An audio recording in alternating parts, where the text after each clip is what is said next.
Revelation chapter 4. Only 11 short verses, right? Ought to be able to just bang this right out. Yeah, maybe. Revelation is by its very nature rich with imagery and cross-references. And John, the Revelator, has a knack in his gospel and in his epistles, 1 John, 2 John, 3 John, and here in Revelation, of drawing out references to the First Testament, Genesis through 2 Chronicles, what the church at that time knew as the Scriptures, before the Gospels and the epistles were ever codified into what we now know as the New Testament or the Second Testament. And so John is very good at drawing us back to this First Testament or Old Testament imagery. And I said in Revelation chapter 1 that if you do not have a command of the Old Testament, you are going to be lost as we read Revelation. And so we've only got 11 verses to look at here in John chapter 4, which is Yeshua on the throne. This is the throne room that John is experiencing now. But there are several cross references here and a lot of deep symbolism. So John says, after this, I looked and I saw a door having been opened in the heaven. After what? Well, after Revelation 1 through 3, the letters to the 7 churches and the establishment that Yeshua is the HaMashiach, is the Christ, is the anointed, and that he is king and that he is sitting on this throne. In fact, we can see in Revelation 3:19, as many as I love, I reprove and discipline, so be ardent and repent. I stand at the door and knock. If anyone hears my voice and opens the door, I shall come into him and dine with him and he with me. To him who overcomes, Israel, I shall give to sit with me on my throne, as I have also overcame and sat down with my Father on his throne. He who has an ear, let him hear what the Spirit says to the assemblies. And so Yeshua has a throne. If you open the door and knock, he will come to you. So in verse 1 of chapter 4, after this I looked and I saw a door having been opened in the heaven, like a window, like a portal, if you will, not to get like uber metaphysical, but there was an opening. And the first voice which I heard was like a trumpet, like a shofar, speaking with me, saying, come up here and I shall show you what has to take place after this. So this voice like a shofar through the door. See, I stand at the door and knock. If anyone hears my voice and opens the door, I shall come into him and dine with him and he with me. So Revelation 3:20 right there. And so this imagery is continuing to compound. And immediately I came to be in the Spirit, and I saw a throne set in the heaven, and one sat on the throne. Immediately in the Spirit, he was like whisked away in the Spirit. And I want to be careful with the language that I use here, because I'm not giving any credence at all to spiritists and mediums and magic and all that horse crap that the Father hates.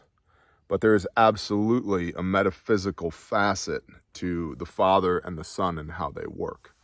And so John is in the Spirit, right? The Spirit is ushering him through this experience. And I saw a throne set in the heaven, and one sat on the throne. Well, Yeshua says, I and my Father am one. In fact, this was the cornerstone of the argument that the Pharisees had against Yeshua, that he had elevated himself to the level of Elohim. And for this, they killed him. They murdered him. We also know, Shema Yisrael, Yahweh Elohanu, Yahweh Echad. Hear, O Israel, the Lord our God, the Lord is one. And The church has struggled with this concept since its inception. It was part of why the Council of Nicaea was brought together, was because of what's called Sibelionism or modalism, the idea that the Father, the Son, and the Holy Ghost, the Holy Spirit, are three separate entities, and they needed to quash that. It was actually called Arianism. And so that's where you get the Nicene Creed from, and the concept of what's called homoousios, which means that they are one. Yes, that's biblical. They are one. And so ultimately what the church decides on is that the Father is one, but he has what they would call these different persons or personages, these expressions of the oneness of him. And so when we see Elohim, the Father, above in his rule, interacting with his people, he is the Father, he is Elohim. When he is in human form, the form of a man, he is Yeshua, he is the Mashiach, he is the anointed. And then we have the Spirit, the Ruach HaKodesh, which we don't experience physically. The Spirit always comes almost as like a metaphor or an allegory, like the Spirit descended like a dove. What is that, simile? Like a dove on Yeshua. And so the Spirit is not something that we experience directly. The Spirit descended like a flame of fire in Acts chapter 2. And so it's almost this hidden behind the veil metaphysical type experience with the Spirit. And that is what John is experiencing right now. He's in the Spirit. He's in this metaphysical, inexplicable, like as metaphorical, allegorical experience that he's having. I know, right? We made it 2 verses in 7 minutes. Beautiful. And one sat on the throne. This one is Yeshua. And he, Yeshua, who sat there was like a jasper and a ruby stone in appearance. And there was a rainbow around the throne like an emerald in appearance. Okay, so jasper is thought to be either clear and or green, and ruby is very clearly red. And so there's some imagery here. Green, look around me. Green is the color of life, right? Like the woods are coming alive around me. You see all this green everywhere? Green is the color of life and richness and this explosion of being, right? And red is blood, the blood of the covenant. And so he's sitting on this throne, which is this explosion of life and the blood of this covenant, right? Which is his blood, the atoning sacrifice of the Lamb. And there was a rainbow around the throne like an emerald in appearance. Well, emerald again being green, this life, right? The abundance of life. And the rainbow, hearkening back to Genesis chapter 9, 12 through 17, remember the rainbow is a sign of the covenant between Yah and his people, given to Noah when Noah steps off of the ark, which, by the way, was on the day of Shavuot. That burnt offering that Noah does when he comes off of the ark, that's the day of Shavuot. And yeah, Jubilees addresses that. And this rainbow is a sign that the Father will not destroy the earth again by water. And in fact, the wording there is that it's a reminder to Yah not to destroy his creation by water again. Yah will see the rainbow and Yah will remember. And that the implication there, at least for me, is if Yah sees that and remembers that, I certainly should be about remembering that as well. And so we see this rainbow here, like an emerald in appearance, this rainbow, this covenant between the Father and his people, green in appearance, abundant with life. And around the throne were 24 thrones, lesser thrones, and on the throne I saw 24 elders sitting, dressed in white robes, and they had crowns of gold on their head. So 24, this is an interesting number. It crops up again in verse 10. These elders, these 24 elders. 12 is the number of spiritual governance, right? And not in like not in a spiritist or a medium type of way. But if you read the Bible and discern the different numbers, I'm not talking numerology, but the biblical numbers and the way that they're used throughout the Bible. 12 is always governance. So we see the 12 tribes of Israel as well as the 12 apostles. right? And I believe this is why we have 24 thrones. 12 thrones for the 12 tribes of Israel and 12 thrones for the 12 apostles. Well, what about Judas? He was one of the apostles. Well, they voted on who to replace him with. Go read the book of Acts. Oh, sorry, I don't mean to be condescending. Just sometimes I'm kind of an a-hole. Don't worry, I'm working on it. Point here is, you see a unification here between the Old Testament, the First Testament, and the New Testament, the period of Israel and the period of the apostles, which, by the way, the period of Israel is not over with. The renewed covenant in Hebrews chapter 8, verses 6 through 13 is very clearly made with the house of Israel and the house of Judah. Well, Judah is the Yehudim, the Jews, which becomes Judah, Benjamin, and most of the Levites. The house of Israel are the other 10 tribes that were scattered to the nations. Excuse me. That's us, scattered amongst the nations. And so Messiah, the imagery in Hebrews chapter 8 is the bringing back together the Yehudim, the Jews, and these Gentiles scattered to the nations, as well as the reestablishment and the fulfillment of these original 12 tribes, right? And the Father's plan was always for everybody, the entire earth, to be in his will and be of service to him. But most of them didn't listen, and that's a whole nother conversation for another time.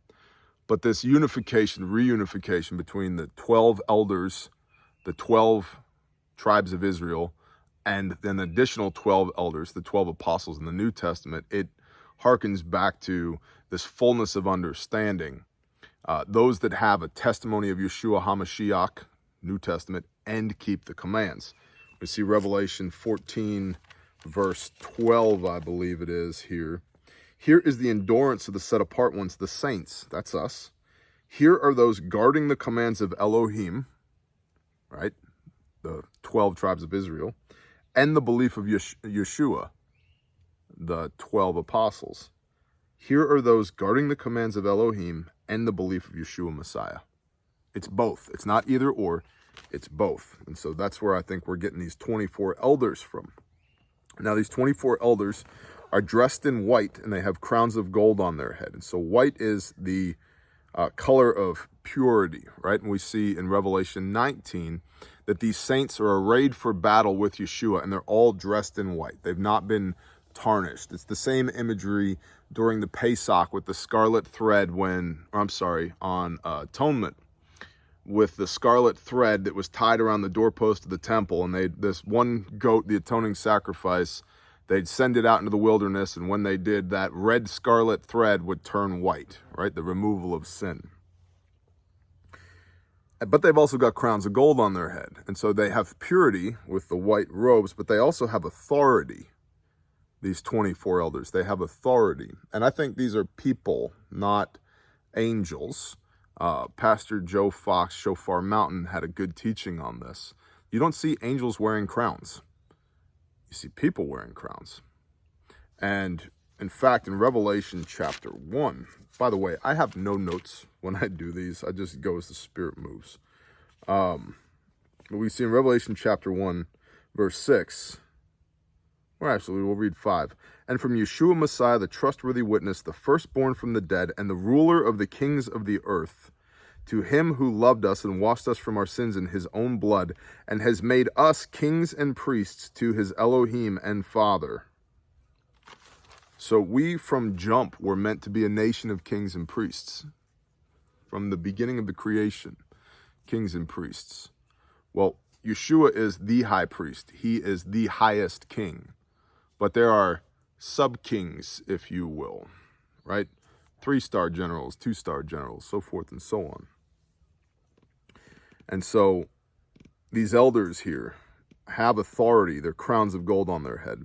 And out of the throne came lightnings and thunders and voices, and 7 lamps of fire were burning before the throne, which are the 7 spirits of Elohim. And so this lightning and thunder and voices, this is deeply indicative of Moses' experience on the mountain. Go Exodus 19. Exodus 19, Deuteronomy, Leviticus, Exodus 19, right here in the Yitro Torah portion. Exodus 19. If we look at 19:17 or 19:16. And it came to be on the third day in the morning that there were thunders and lightnings and a thick cloud on the mountain, and the voice of a shofar was very strong, and all the people who were in the camp trembled. And Moshe brought the people out of the camp to meet with Elohim, and they stood at the foot of the mountain. And Mount Sinai was in smoke, all of it, because Yahweh descended upon it in fire. And its smoke went up like the smoke of a furnace, and all the mountain trembled exceedingly. And when the voice of the shofar sounded long and became very strong, Moshe spoke, and Elohim answered him by voice. This was also the day of Shavuot, by the way. So, all of this esteem and glory of Yah, right, is reiterated here, coming out of the throne, which Yeshua is sitting on. Also important to point out, I jumped over it in verse 3, the jasper and the ruby. These are also indicative of the stones that are set in the breastplate of the high priest, which Yeshua is, which you can read in Exodus 39, beginning at verse 10. And the jasper is the first stone, and the ruby is the last stone. So there's almost an indication of like the Aleph and the Tav here, the beginning and the end, the Alpha and the Omega, with this throne and the authority that's on it, and a hearkening back towards, again, the 12 tribes of Israel, which were represented by the 12 stones that were in this breastplate that the high priest wore. And I think that later in Revelation, when we see a new stone is given to these people, these believers in Mashiach, these saints who endure, who have a testimony of Yeshua HaMashiach and keep the commands, they get a new stone with a new name written on it. And I think that's indicative of a new tribe, everybody else that's on the breastplate of the priest, the high priest. And this is me speaking, not the Bible, on that. But I didn't want to forget to touch on that in verse 3. And so back to 5. And out of the throne came lightnings and thunders and voices, and 7 lamps of fire, which were burning before the throne, which are the 7 spirits of Elohim. So 7, again, being the number of spiritual perfection here. And the lamps of fire are very clearly the Ruach HaKodesh. It's interesting as well that there's 7 lampstands, right? The 7 assemblies. And so there's an indication here that these spirits of Elohim, the Holy Spirit, is ministering to these 7 assemblies, these churches that were addressed in Revelation 2 and 3. And before the throne was a sea of glass like crystal. And in the midst of the throne and around the throne were 4 living creatures, covered with eyes in front and back. And now we get into the world of Ezekiel. These are seraphim, angels, messengers. And this is not the first place we see them. We see them in Isaiah chapter 6. We see them in Ezekiel chapter 1. We see them in other places as well. Joel, the prophet Joel. These creatures have existed for who knows how long, probably as long as creation has. And they are very powerful messengers, and they come to these prophets of Yah, if you will, these men of Elohim. They're messengers. They bring messages. And so the fact that John is now seeing them as well puts John in the same category as, so in part it establishes the bona fides of John, because he's having the same or very similar experience to Ezekiel, to Isaiah being the most quoted prophet by Messiah himself. And so we already knew that John was no slacker, but it does help establish his bona fides here. So, and the first living creature was like a lion, and the second living creature like a calf, and the third living creature like the face of a man, and the fourth living creature like a flying eagle. And the 4 living creatures, each having 6 wings, were covered with eyes around and within. And they do not cease day or night. So what are they doing? Why are they here? They do not cease day or night, saying, set apart, set apart, set apart. Holy, holy, holy, Yahweh El Shaddai, who was and who is coming. Now, there's a lot to unpack right here in these couple of verses. But the first to point out, we'll work backwards here. Who was and who is coming is different phraseology than elsewhere in the Bible, who was and who is to come. Well, at this point in the story, it is not who is to come, who was and who is to come, meaning will be coming in the future. No, now it is he's coming now. They are announcing who was and who is coming. The time is now that he is coming. So this is what they're doing. And John is observing them doing this in the throne room, essentially witnessing to Yeshua saying, your time is now. They've been warning. They warned Ezekiel. They warned Isaiah up to this point, who was, who is to come. They're now saying in the presence of John, later on in the timeline, who was, who is coming. It's go time. Now, these creatures. One was like a lion. Judah, the sign of Judah, the lion, which is representative of glory. The second living creature like a calf or like an ox, Ephraim. The ox, the calf, represents power. And I'm drawing on teachings from a lot of different people on this. Pastor Joe Fox at Shofar Mountain, several different, interestingly, Messianic Jewish pastors in the land of Israel. There's a lot of imagery here. And so let's give credit where credit is due. A lot of these things are my own teaching and understanding. A lot of this is from those giants who have come before us that have, we stand on the shoulders of giants in biblical study, right? One of my favorite things to do when I don't understand a passage or a verse is to just dive into it. And I'll oftentimes spend a couple of hours on one or two verses trying to figure out, what does this mean? And there's so much good commentary out there throughout the millennia. You know, you have to understand that the Yehudim, the Jews, have been studying the Torah for 4,000 plus years. Not always well, but yet and still they do it. The Christian church has been studying the word for 2,000 years. Not always well, but yet and still they do it. And so there's a vast volume to work from those who have come before us. And so the third living creature had a face like a man. Reuben, the tribe of Reuben, his imagery was a man, which is also indicative of wisdom. And the fourth living creature was like an eagle, which is the sign of the tribe of Dan, which represents the supernatural, the eagle. It flies above the earth. It comes and goes as it pleases. It's not subject to anybody else's authority. So we've got Judah, Ephraim, Reuben, and Dan. We've got glory and power and wisdom and the supernatural all wrapped up in these angels. And then we've got the number 4 as well. 4 is the number of the world, the 4 corners of the world, north, south, east, west, right? And so whenever we see the number 4 in biblical study, it generally represents the earth. And so we could look at this as these 4 living creatures throughout all the earth, bringing glory and power and wisdom through a supernatural means, and also encompassing Judah and Ephraim and Reuben and Dan, who have been all throughout the earth, scattered to all the nations. And up until this time with Ezekiel and with Isaiah prophesying that Yeshua's time is coming, who was and who is to come, but now saying to John and throughout the entire world, who was and who is coming. The time is now. And so if we look at Ezekiel chapter 1, be gone, fly. Ezekiel chapter 1, roughly page 528.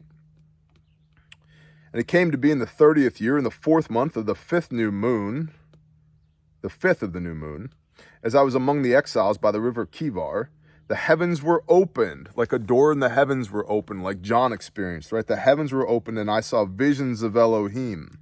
On the 5th of the new moon, in the 5th year of the king of Yahachalocus, Yehoiakim's exile, the word of Yahweh came expressly The word of Yahweh came expressly to Ezekiel the priest, the son of Buzi, in the land of Kasdim by the river Kivar, and the hand of Yahweh came upon him there. And I looked, and I saw a whirlwind coming out of the north, a great cloud with fire flashing itself. Sounds a lot like the mountain with Yah on it, right? And brightness was all around it, and out of its midst like glowing metal out of the midst of the fire. And out of the midst came what looked like 4 living creatures. And this was their appearance. They had the likeness of a man, and each one had 4 faces, and each one had 4 wings. And their feet were straight feet, and the soles of their feet were like the sole of a calf's foot, and they sparkled like the appearance of polished bronze. And under their wings on their 4 sides were the hands of a man, and each of the 4 had faces and wings, and their wings touched one another. They did not turn when they went, but each one went straight forward. And the likeness of their faces, the face of a man. Then each of the 4 had the face of a lion on the right side, and each of the 4 had the face of an ox on the left, and each of the 4 had the face of an eagle. Such were their faces. Their wings were spread upward. 2 of each touched one another, and 2 covered their bodies. So, Ezekiel, and you should read Ezekiel. You should read this whole book, but you should read Ezekiel in the context of Revelation. Ezekiel is experiencing these living creatures. It's interesting here.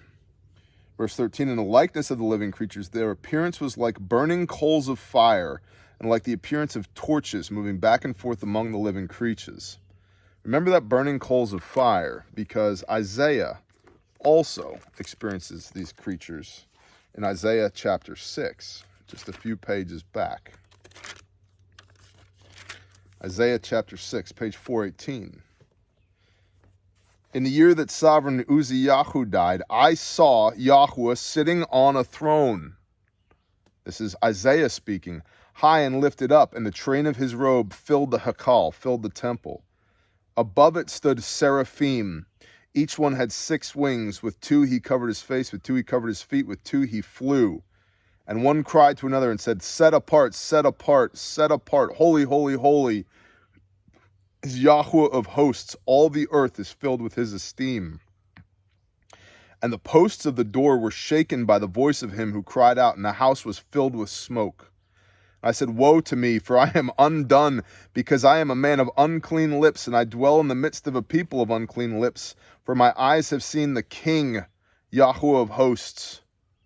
And one of the seraphim flew to me, having in his hand a live coal, which he had taken with the tongs from the slaughter place. And he touched my mouth with it and said, see, this has touched your lips, your crookedness is taken away, and your sin is covered. And I heard the voice of Yahweh saying, whom do I send, and who would go for us? And I said, here I am, send me. And he said, go. And you shall say to this people, hearing you hear, but you do not understand, and seeing you see, but you do not know. And so these creatures are announcing the coming of Yeshua, but they're also anointing these prophets of Yah to go forth and spread the word of the glory of Yah and the coming of Messiah. Make the heart of the people fat and their ears heavy, and shut their eyes, lest they see with their eyes and hear with their ears and understand with their heart, and shall turn and be healed. Then I said, Yahweh, until when? And he answered, until the cities are laid waste and without inhabitant, and the houses are without a man, and the land is laid waste to ruin. And Yahweh has removed men far from the forsaken places, be many in the midst of the land. But still, there is a 10th part in it, and it shall again be for a burning, like a terebinth tree, and like an oak, whose stump remains when it is cut down. The set-apart seed is its stump, the holy seed, the seed of Abraham, Israel, Romans 11, 16 through 21, grafted into the tree of evil. The tree of evil, I rebuke that in the name of Yeshua Messiah. The tree of Israel, grafted in. There's a lot of imagery here. So what are these creatures doing?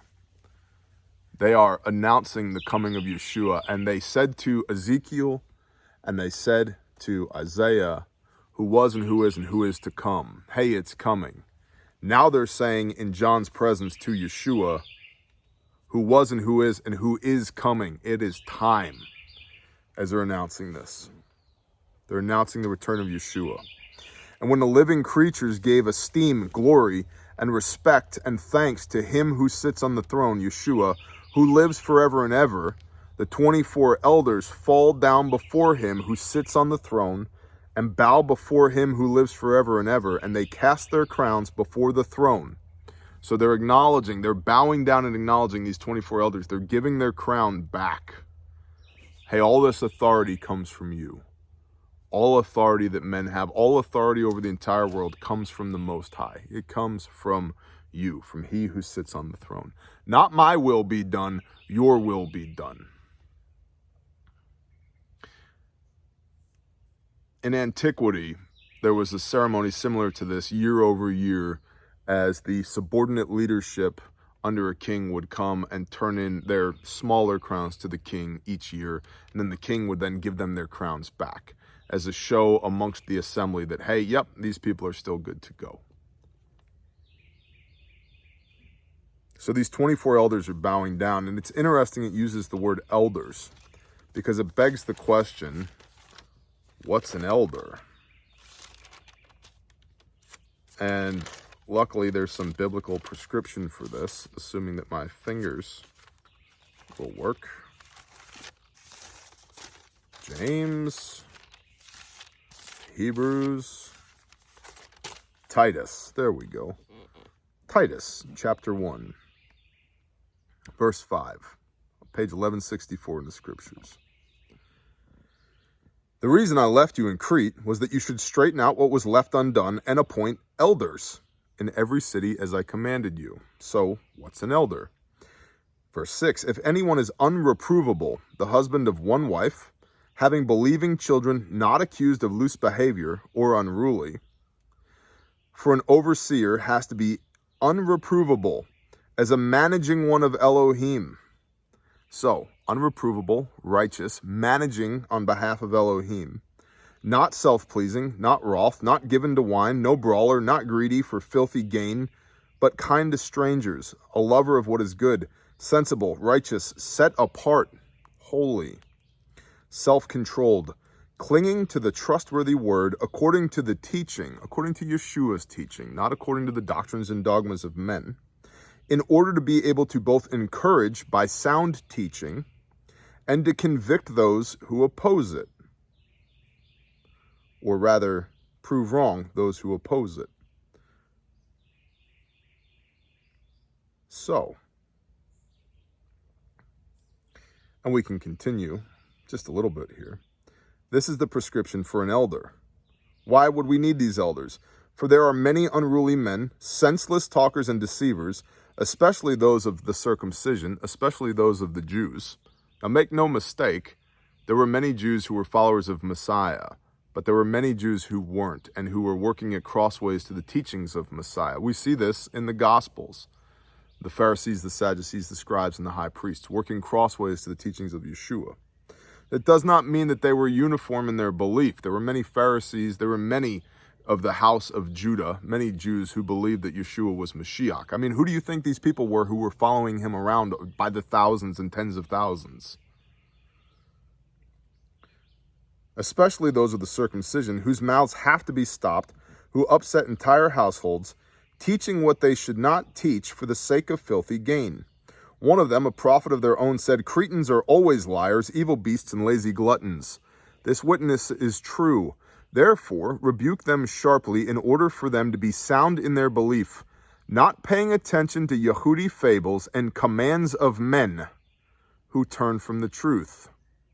Not paying attention to Jewish fables and commands of men. There's the crux of the issue. Question for you.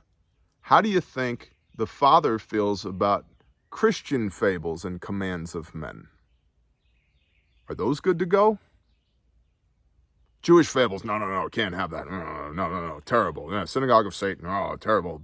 False teaching, bad doctrine, no. Christian teaching, Easter, Christmas, absolutely. Paganism, yeah, that's good to go. No problem with that. That's fine.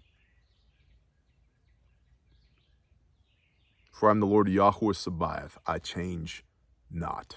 Malachi 3 verse 6. Yeshua HaMashiach, the same yesterday, today, and forever. Hebrews. Yeah, I'm pretty sure if he doesn't like Jewish fables and commands of men, which are turning from the truth. He also doesn't like Christian fables and commands of men, which are turning from the truth. Something to consider. And we finish up in Titus 1. Indeed, all matters are clean to the clean, but to those who are defiled, how do you become defiled? Read the Torah. You transgress the commands of Yah. That's how you become defiled, by not doing what the Torah said. But to those who are defiled, and that is a very clear, easy biblical teaching. Where you see prescription for defilement is in the Torah. Show me another place where we redefine what defiled means. Nope, got entire Torah portions on that. Kedoshim, Torah portion, for example. Emor, Torah portion, for example. Mishpatim, Torah portion, for example. Indeed, all matters are clean to the clean. If you're clean, you're doing clean stuff. But to those who are defiled and unbelieving, no matter is clean. But both their mind and their conscience are defiled. They profess to know Elohim, but in works they deny him, being abominable and disobedient and unfit for any good work. It's interesting because that actually dovetails into the rebuke that Yeshua gives the Pharisees right here. Where did it go?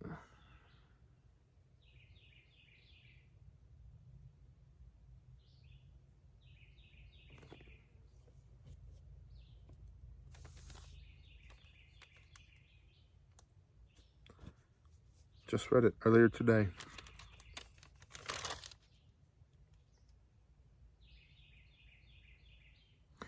Anyway, that you have nullified the commands of Yah with the doctrines of men.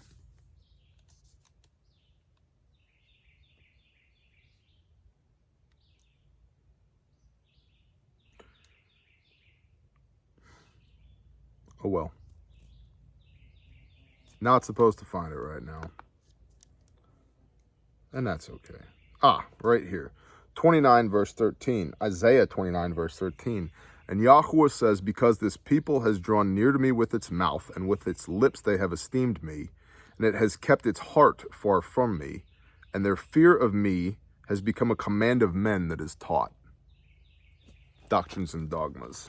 And Yeshua rebukes the Pharisees with that quote right there, which Titus in 1 verse 16 is saying, they profess to know Elohim, but in their works they deny him. Well, that's a works-based theology. Hey, Titus is in the New Testament, homeboy, written by Paul to Titus. So if you love your Pauline doctrine, let's read all of it together in context, rather than cherry-picking chapter and verse so that you can feel good about your particular brand of disobedience. They profess to know Elohim, but in works they deny him, being abominable and disobedient and unfit for any good work. That is the opposite of an elder. So now as we flip back to Revelation chapter 4, these elders are not doing that. They are keeping the commands of Yah. Their heart condition is right. They have the fullness of understanding, right? As we see the 12 tribes of Israel and the 12 apostles. Here's the endurance of the saints, those that have a testimony of Yeshua HaMashiach and keep the commands. And so these are the elders in 4 verse 10 who are laying their crowns at the throne of Yeshua, saying, all this authority comes from you. And we acknowledge that. You are worthy, O Yahweh, to receive esteem and respect and power. This is what they're confessing. You are worthy, O Yahweh, to receive esteem and respect and power. For you have created all, and because of your desire, they are and were created. Why does everything exist? For Yah's desire, because he is worthy of respect and glory and power. Why do you exist? Yah desired to create you so that you might confess at the footstool of his throne that you are worthy to receive esteem and respect and power. What is the reason you exist? To serve Yah like these elders do, and to cede all authority to him, to humble yourself at the footstool of his throne. and to confess, you are worthy, O Yahweh, to receive esteem and respect and power. That is why he made you. That is Revelation chapter 4. Rich with imagery. Hopefully, it's making a little bit of sense. But what we're doing in 4, what John is doing in 4, is establishing who is sitting on the throne. And this harkens all the way back to the prophecies, Old Testament prophecies of Mashiach ben David, the righteous king who sits on the throne in the line of David, which is Yeshua in his second coming. And so John is touching on that with this imagery and the completeness of understanding with the 24 elders of the 12 tribes of Israel and the 12 apostles of Yeshua, and the acknowledgement that all authority comes from Yah, and the acknowledgement that the time is now when this is taking place, that we're no longer saying who was and who is to come, but we're now saying who was and who is coming. The time is now. We've gone from prophesying that it will happen to announcing that it is happening. And that is what's happening, per my understanding, in Revelation chapter 4. Bless y'all. Shalom.